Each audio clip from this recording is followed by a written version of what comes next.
You know, if you walk through like any cemetery today, the psychological landscape is just immediately dictated to you the very moment you step through those iron gates. Oh, absolutely. It's a place of finality. Right. It's a period at the end of a long and, often really complicated sentence. You stand before a slab of granite, you trace the carved dates, and the narrative is entirely Yeah, fixed. it's an ending. The ultimate, irreversible conclusion to the human story. Exactly. But welcome to Reformed Thinking.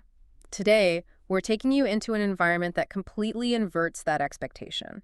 We are doing a deep dive into Charles Spurgeon's sermon, The Tomb of Jesus, which he delivered on April 8th, 1855, at Exeter Hall in London. And this is such an important text. It really is. And the goal here for you listening is to strip away that familiar, I don't know, pastel-colored veneer that modern culture has painted over the Easter narrative. Which is incredibly necessary. I mean, because familiarity breeds this kind of theological blindness. Yeah, we get too used to it. We do.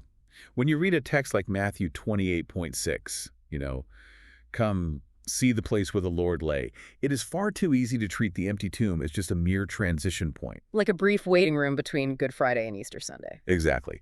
But what Spurgeon does, and he's operating deeply within a Reformed theological framework here, is he slows the camera down.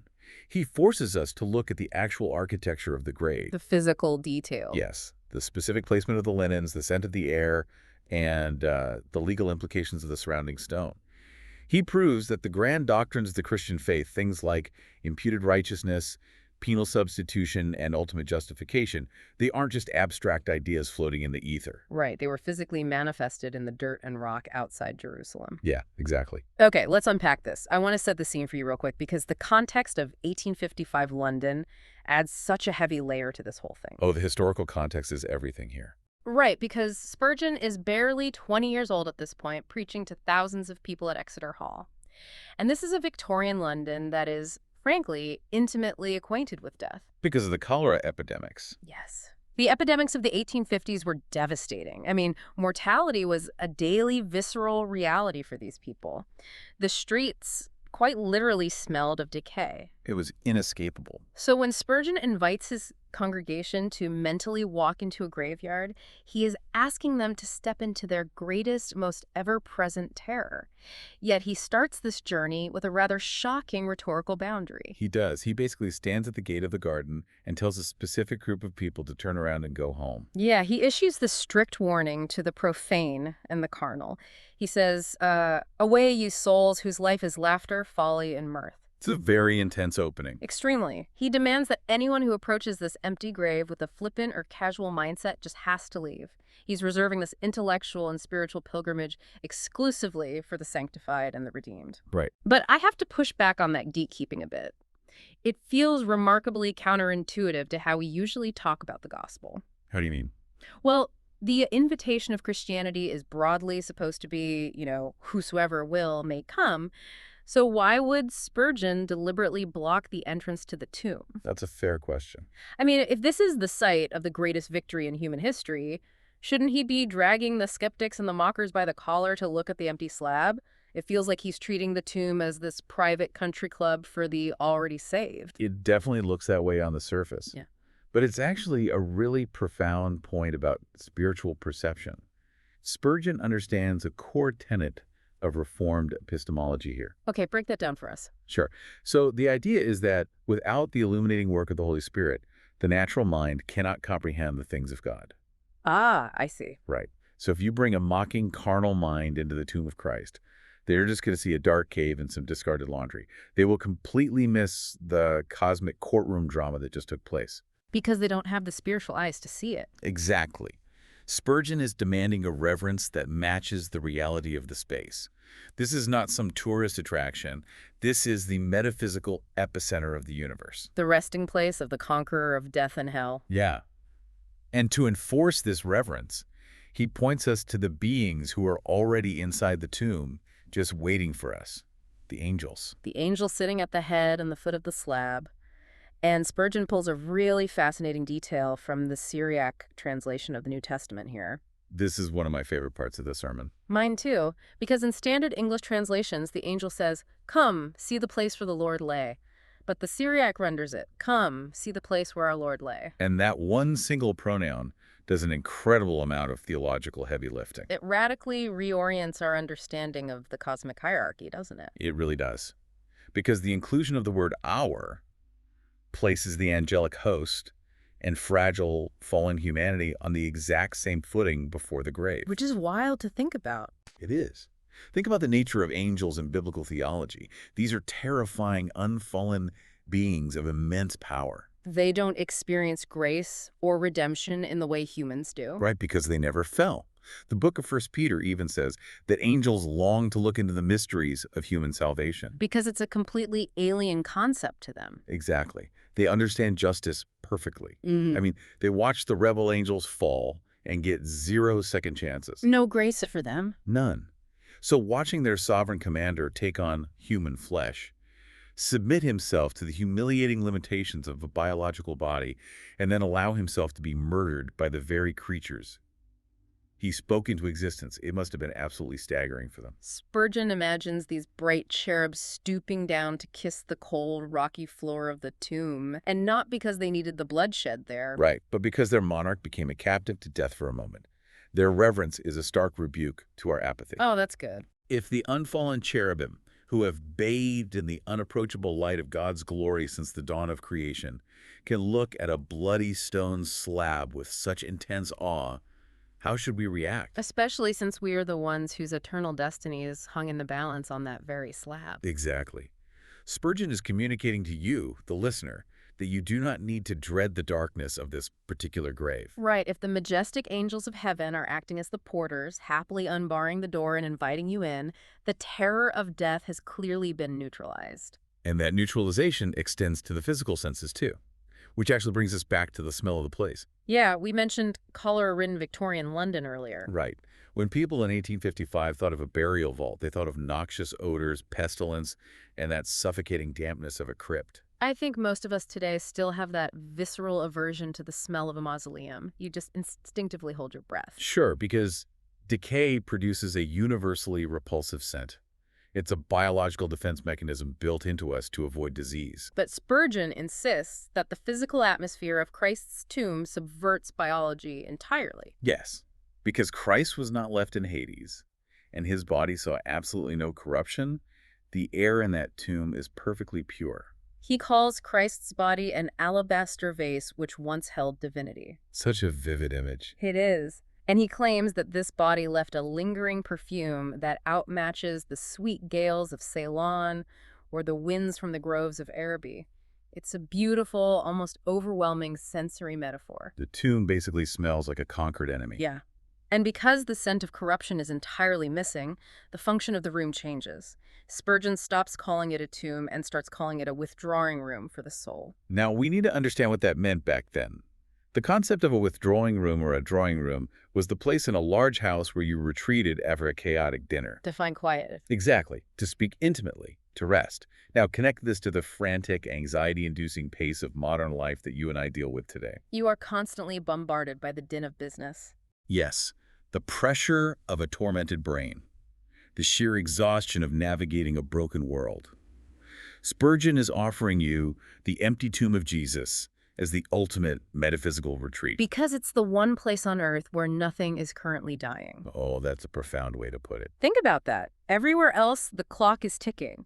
But in that specific garden tomb, time and decay were permanently arrested. It's a sanctuary where you can brush the dust of the earth off your garments and just breathe. And having established this atmosphere of peace, Spurgeon then moves us from the air we are breathing to the actual stone we are touching. Right. He transitions into an architectural analysis of the atonement. And he starts with the cost of the real estate. This was not a common grave dug out of the dirt for a criminal. No, it was a princely tomb, hewn out of solid rock, designed for a wealthy nobleman. And the juxtaposition here is just staggering. It really is. I mean, Jesus lived a life of deliberate, absolute poverty. He wore a seamless tunic that soldiers had to gamble for because it was his only asset. He preached from borrowed fishing boats. Right. He multiplied borrowed bread. He had to have a fish cough up a coin just to pay his taxes. He explicitly stated he had nowhere to lay his head. Exactly. And yet, the moment he dies, he is suddenly treated like royalty. He is embalmed with 100 pounds of expensive myrrh and aloes by Nicodemus and placed in a rich man's marble vault. So you have to ask, why the sudden drastic shift in his socioeconomic status the second his heart stops beating? It is a precise theological marker regarding the states of Christ, isn't it? Yes. In Reformed theology, we speak of Christ's state of humiliation and his state of exaltation. Okay, so the humiliation includes his incarnation, his poverty. The mockery, the scourging, and ultimately the cross. But that state of humiliation officially, legally terminated the exact millisecond. He yielded up his spirit and cried, "It is finished."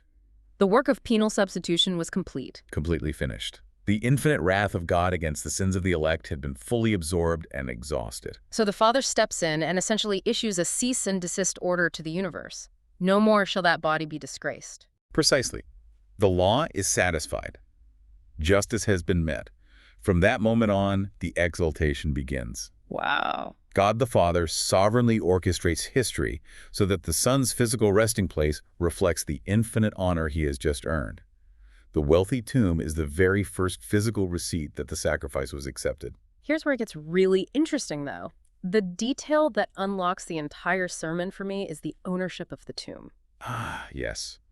The borrowed tomb. Yes, it's expensive, but it's still borrowed. It belonged to Joseph of Arimathea. It was his personal family vault, carved out for his own future demise. Right.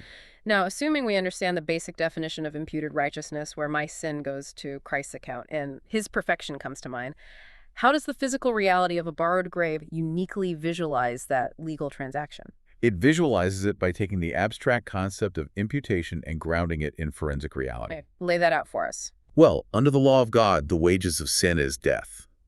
Therefore, a grave is the rightful earned property of a sinner. You own your grave because you earned it through your transgression. Ouch. But true. But Jesus Christ had no transgressions. He never committed a single infraction against the law of God. Therefore, legally speaking, he had no right to a grave. A grave was not his earned property. Exactly. I love how you phrase that. It's like a corporate merger where the liabilities and assets are perfectly swapped. He took on our toxic assets, our sins, our griefs, our sorrows. And they were not inherently his. He borrowed them. Or more accurately, they were imputed to him. And because he died bearing the imputed sins of others, he was buried in an imputed grave.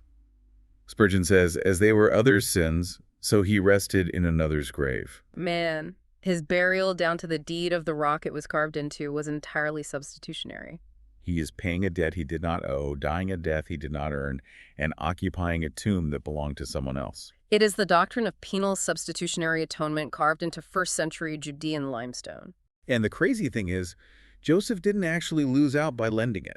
Right. Spurgeon has this brilliant little aside where he notes that Joseph got the tomb back on Sunday morning, but it was returned to him infinitely upgraded. It was perfumed and sanctified. Yeah. But let's stay focused on the rock itself for a moment. Spurgeon spends a lot of time emphasizing that this tomb was cut in a rock. Yes. From a purely historical and practical standpoint, we know wealthy families did this to prevent grave robbery. And to protect from scavenging animals. Right. But Spurgeon minds this for a deeper spiritual permanence. He calls Christ the Rock of Ages, buried in a rock. And the significance here is about the permanence of your forgiveness, right? Exactly. If you are trusting in this substitutionary work, your sins are not buried in soft mud. They aren't buried in loose sand that might shift with the tide or be unearthed by a storm. When God forgives, he buries your transgressions in a solid, impenetrable, rocky sepulchre. They are sealed away with a finality that cannot be tampered with. A rocky sepulchre of marble, where my crimes were laid forever buried, never to have a resurrection. The psychological comfort in that is immense. It really is, especially today. We live in a culture of constant record-keeping, where your past mistakes are forever accessible in the digital cloud, ready to be weaponized against you at a moment's notice. Oh, absolutely. The internet never forgets. Right. So the concept of an impenetrable vault where your worst crimes are locked away and legally destroyed is incredibly liberating. And to ensure absolute clarity on this, God made sure it was a virgin tomb. No man had ever been laid there before. Right. Christopher Ness, a 17th century Puritan whom Spurgeon quotes, points out the beautiful symmetry of this. Oh, I love this quote. He says, When Christ was born, he lay in a virgin's womb, and when he died, he was placed in a virgin tomb. Apologetically, this is crucial. It completely removes the possibility of mistaken identity. When Peter and John run in and find it empty, there are no other bones in the room to confuse the issue. But there is also a specific theological safeguard at play, one that references the Old Testament. Oh, you're talking about the story of Elisha in 2 Kings 13. This is such a weird, fascinating narrative. It really is. So some Israelites are burying a man. They see a band of raiders coming. So in a panic, they throw the dead man's body into the nearest tomb, which happens to belong to the deceased prophet Elisha. And as soon as the dead man's body touches Elisha's bones, the man revives and stands on his feet. Because the power of God was still lingering in the bones of the prophet. Exactly. Now imagine if Jesus had been buried in an old multi-generational tomb filled with the bones of past prophets or patriarchs. Oh, man. The immediate objection from the skeptics would have been that Jesus didn't rise by his own divine power. Right? They would argue he just accidentally bumped into the bones of a great prophet and caught a secondhand resurrection, just like the man in 2 Kings. Wow. So by sovereignly orchestrating a brand new, sterile, empty rock vault, God removes any possible doubt about the source of the resurrection power. Jesus didn't borrow power from a predecessor. He generated it himself. He was alone in that chamber. The victory was entirely, exclusively his. Which brings us to the evidence he left behind to prove it. If we lower our gaze from the rocky walls down to the floor of the tomb, we encounter what Spurgeon calls the wardrobe of the resurrection. The grave clothes. Yes. This is arguably the most bizarre and intimate detail in all the gospel accounts. John's gospel goes out of its way to tell us that the linen cloths were lying there, and the face cloth, or napkin, was not lying with the linen cloths, but was folded up in a place by itself. That's a very specific detail. Yeah. Now, if I wake up late for a meeting, I throw my covers off in an absolute panic. My bed is a tangled mess of sheets. We've all been there. Right. So why would the conqueror of death, in the single most explosive, reality-altering moment of cosmic history, take the time to calmly do his laundry and make his bed? Well, because panic is a byproduct of fear and a lack of control. Oh, true. The Jewish leaders later circulated the rumor that disciples came in the night and stole the body. But grave robbers operate in absolute terror. They work in the dark, they work fast, and they leave a massive mess behind. They certainly wouldn't take the time to unwrap a corpse, fold the expensive linens meticulously, and organize them in separate piles. So Christ's unhurried actions in the tomb speak directly to the doctrine of sovereign timing. Yes. Explain the mechanics of that timing, because it's not like Jesus was just lying there waiting for an alarm clock to go off. Under the decree of God, there is an appointed time for everything. Christ did not flee death as a fugitive escaping a prison warden. He awoke leisurely, exactly at the decreed instant. He was entirely in control of the timeline. He wasn't breaking out of a cage. He was simply unlocking the door from the inside and calmly walking out of a room he now owned. The folded linens are like the ultimate flex of divine sovereignty. They really are. They say, I was not rushed. I was not afraid. I am in charge here. But there is also a deep theological statement in the very fact that he left the clothes behind at all. Spurgeon traces the concept of clothing all the way back to the book of Genesis, and it's a connection that completely blew my mind. It's a brilliant connection. If you look at the Genesis account, before the fall into sin, humanity was naked and unashamed. Clothing did not exist because shame did not exist? Exactly. It was only after Adam and Eve rebelled and experienced guilt that they tried to sew fig leaves together. And then God himself performed the first animal sacrifice to provide garments of skin for them? So clothing, historically and theologically, is the direct offspring of sin. It is a covering for guilt. So it's essentially a badge of our fallen state. Every time we put on a shirt, we are indirectly acknowledging that we live in a broken, post-Edenic world. Exactly. So when Christ, who is bearing our imputed guilt, rises from the dead having fully paid the penalty, he no longer needs the badge of guilt. Wow. By leaving the grave clothes behind, he is visually demonstrating that the sin he atoned for was left in the tomb. The transaction is over. He rose in pure, unadulterated innocence, completely free from the imputed sin that dragged him to the cross in the first place. That is the doctrine of justification visualized. The sin is gone. It didn't resurrect with him. Yeah. But I want to zero in on that napkin. The face cloth that was folded up in a place by itself. Why separate it from the rest of the grave clothes? Spurgeon offers a pastoral application here that is deeply moving. He notes that the main grave clothes, the winding sheets, are left behind for every departed Christian to wear. Because we will all, eventually, need grave clothes. We will all be wrapped up and placed in the earth. So Jesus leaves those behind for us to use. But the napkin, historically, had a different primary use. It was used to wipe the faces of mourners. And Ah. Spurgeon says, the Christian, when he dies, does not need that. It is used by the mourners and the mourners only. Because the departed believer does not need a cloth to wipe their tears, God has already wiped away every tear from their eyes. Exactly. When we stand at the edge of a grave today, we are the ones weeping. We are the ones needing the napkin. But if the departed saint could speak to us from the presence of Christ, they would tell us to put the napkin away. They have no use for it. Spurgeon quotes an ancient Arab proverb here that perfectly captures this reality. He says, when the child is born, it weeps while others smile. And when it dies, it smiles while others weep. Oh, that's beautiful.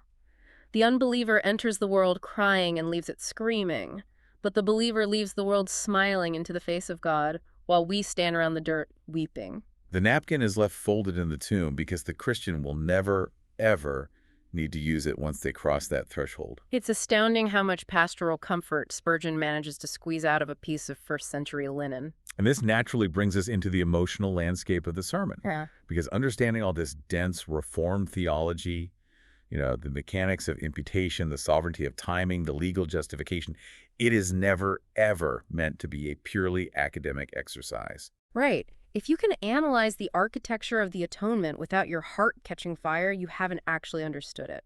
True theology demands a visceral, emotional response. And Spurgeon doesn't let you escape the sheer brutality of what necessitated this theology in the first place. He demands that we look at the empty tomb with profound, crushing sorrow. He really points a rhetorical finger right at your chest, and he says, "He was a murdered man, my soul, and thou the murderer." It is a devastating pivot. He strips away any illusions you might have about being a quote-unquote good person who just needed a little spiritual help. He says, your crimes became the nails. Your unbelief was the spear. He says, this right hand struck the dagger to his heart. Because if you believe in penal substitution, you must reckon with the fact that your specific personal rebellion against the holiness of God is what required the Son of God to be crushed. Spurgeon uses this harrowing analogy to drive the emotional cost home. He talks about a man who was walking by a frozen lake and saw a young boy fall through the ice, drowning in the freezing water. And the man didn't hesitate, right? He sprinted onto the ice, plunged into the freezing depths, and managed to grab the boy. Yes, he pushed the boy up onto the solid ice and cried out, "I have saved him." But the exertion and the freezing water were too much. The man sank beneath the ice himself, and he died. It is the perfect tragic picture of the substitutionary plunge. Christ looked from the high portals of heaven and saw you drowning in the freezing, suffocating depths of your own sin and the impending justice of God. And he didn't just throw you a rope. He plunged in. He sank beneath the heavy woes, absorbing the freezing wrath of God, specifically to push you up onto the solid ice of justification. Knowing that cost, how can the Christian look at the empty tomb without feeling a deep, overwhelming sorrow for the sin that required such a catastrophic sacrifice? Spurgeon even admits that it often seems to him like too great a price to pay to purchase miserable, rebellious worms with the precious blood of the Prince of Life. But then, almost before you can drown in that sorrow, he changes the key of the song entirely. He pivots to explosive joy. Because the tomb is empty. Yes, our guilt murdered him, but his inherent divinity and his perfect righteousness reversed the murder. He burst the bonds of death. The sorrow of Friday is real, and it is necessary, but the gladness of Sunday must ultimately eclipse it. He crushed the head of the serpent beneath his heel. But Spurgeon isn't content to leave us merely celebrating a historical victory. No, he pushes us into a third emotional state, solemn awe. He forces us to reckon with our own mortality. And this is where I think modern Christianity really struggles. We love rushing to the empty tomb on Sunday morning to celebrate the victory, but we hate lingering in the quiet, morbid reality of the borrowed tomb on Saturday. We actively avoid confronting the reality of death. But Spurgeon forces us to look in the mirror. He says, point blank, you and I will have to lay there too. So how do we process the absolute certainty of our own death without collapsing into existential dread? By drawing a sharp, uncompromising contrast between the death of those who are in Christ and the deaths of those who are not. Spurgeon issues a stark warning about human frailty. He reminds his listeners that we are not made of iron or brass. We are fragile dust. and he asks you to vividly imagine the actual moment of your dissolution.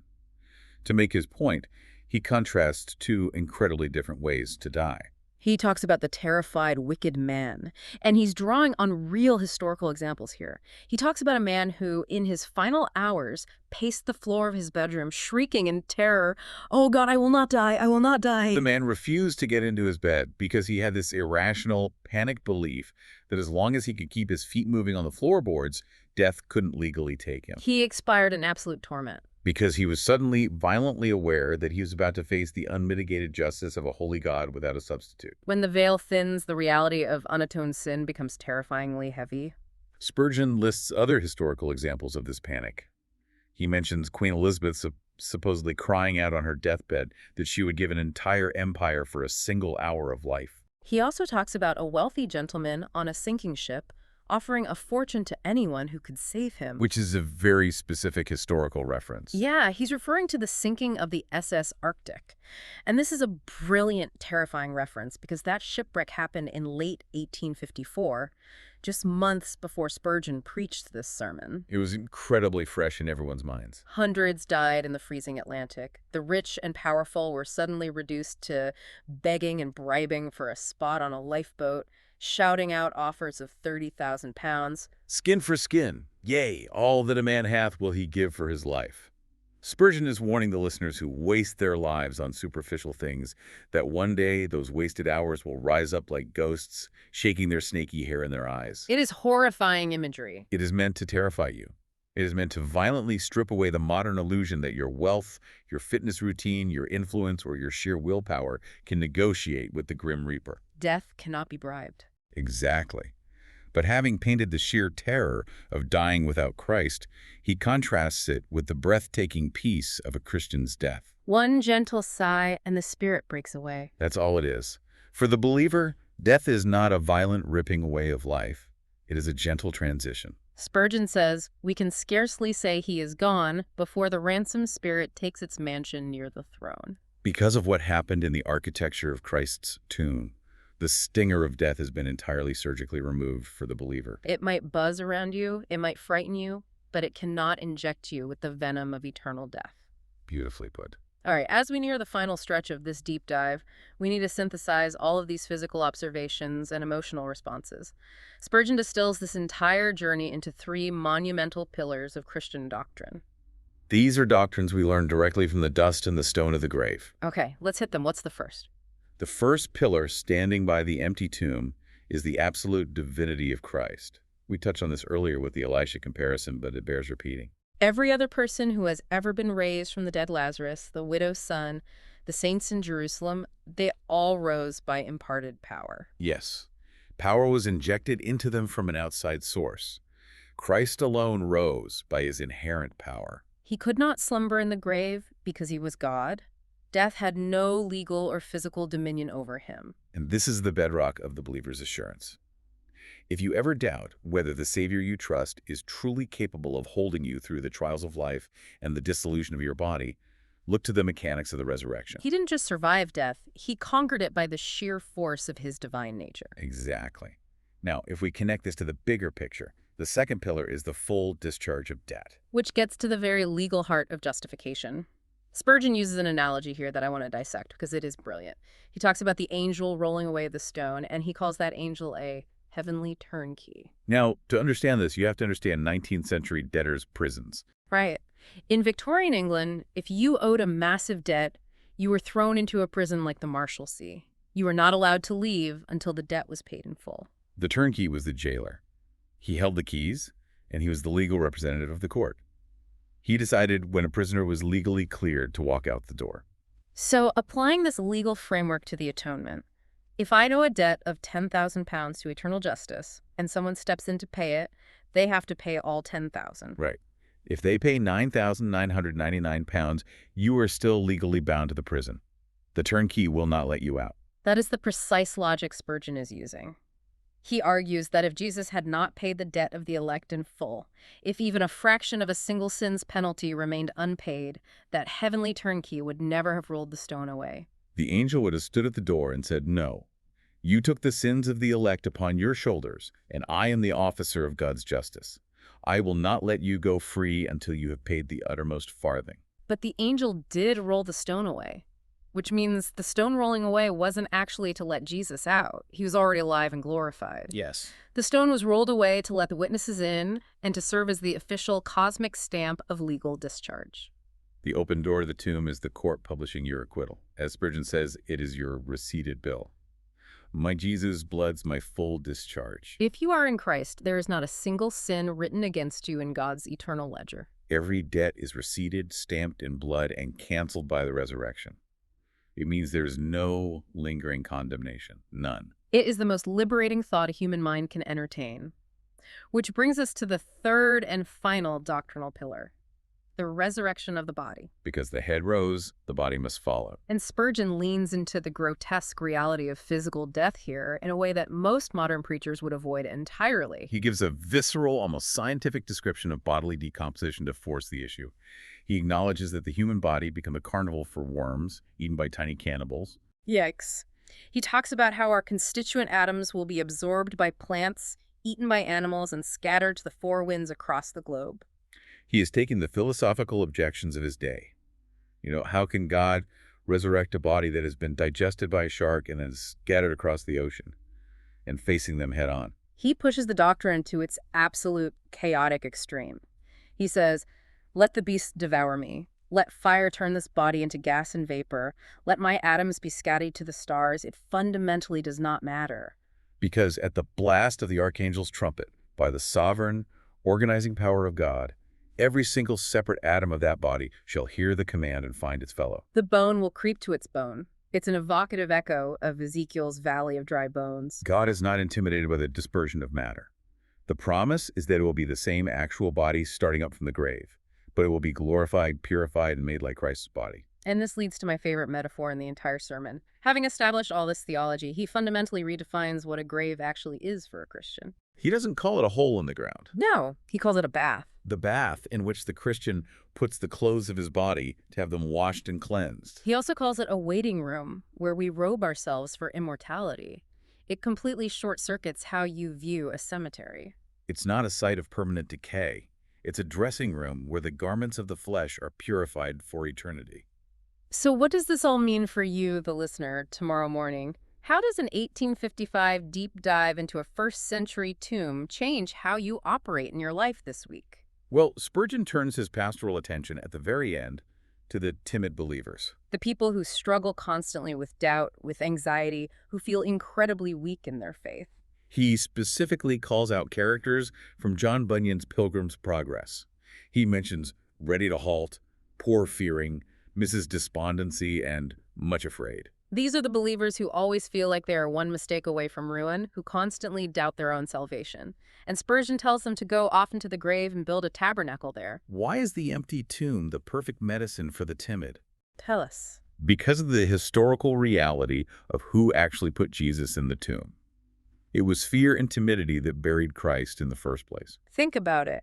Nicodemus was the disciple who only came to Jesus at night because he was terrified of his peers. Joseph of Arimathea was a secret disciple who acted out of fear of the Jewish authorities. It wasn't bold, triumphant, conquering faith that wrapped Jesus in linens and laid him in the rock. It was fearful, timid, despairing disciples who thought the entire movement had failed. That is such a profound insight. Spurgeon points out that if they had possessed perfect faith, they would have said, "Why bury him? He's going to rise on Sunday." But they didn't have that faith. Fear buried him. Which means, if you are full of fear, if your faith is faltering, if you feel like Mrs. Despondency, you are entirely welcome at this grave. You don't need to conjure up a perfect, conquering faith to approach the empty tomb and receive the immense comfort it offers. Your weak faith does not disqualify you from the objective reality of the receipted bill. Wow.